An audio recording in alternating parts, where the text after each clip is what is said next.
প্রিয় দর্শক, চ্যানেল বিতে আপনাদের স্বাগত জানাচ্ছি। আমাদের আজকের বিষয় হচ্ছে তেল নিয়ে কারসাজি।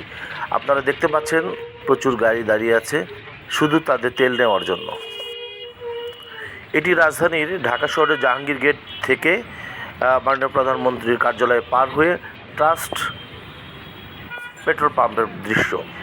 রাস্তার পাশে হাজার হাজার গাড়ি দাঁড়িয়ে আছে, কারো 1 ঘন্টা 2 ঘন্টা থেকে 5 ঘন্টা পর্যন্ত। তাদের সাথে কথা বলে আমরা জেনেছি আজকের বিষয়টা আপনাদের জানিয়ে দেওয়ার জন্য। এদিকে সরকার বলছে যে আমাদের তেলের কোনো অভাব নেই, কিন্তু আপনারা তেলগুলো নেবেন আপনাদের যতটুকু প্রয়োজন, ঠিক ততটুকু, প্রয়োজনের অতিরিক্ত কেউ তেল নেবেন না। আর এক শ্রেণীর মানুষ এখানে একটা প্রোপাগান্ডা ছড়াচ্ছে যে আসলে তেল নেই, সরকার আমাদের সাথে ভাওতাবাজি করছে। এই যে সরকার এবং সাধারণ মানুষের মধ্যে ভুল বোঝাবুঝি তৈরি করার জন্য যাতে রাষ্ট্রের একটা অস্থিতিশীল পরিবেশ তৈরি হয়। আপনারা দেখতে পাচ্ছেন মাননীয় প্রধানমন্ত্রীর কার্যালয় এইটা। এখানে একটু ফাঁকা রেখে আবারও এখান থেকে শুরু হয়েছে লাইন।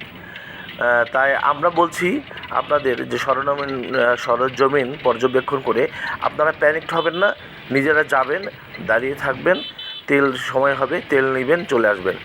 যার যতটুকু প্রয়োজন আছে, কিন্তু অতিরিক্ত প্রয়োজনে নেবেন না, কারণ আপনার এই তাড়াহুড়ার কারণেই অন্যের ক্ষতি হচ্ছে। এই যে সেই ট্রাস্ট পেট্রোল পাম্প, যেখান থেকে সবাই তেল নেওয়ার জন্য এই দীর্ঘ লাইন।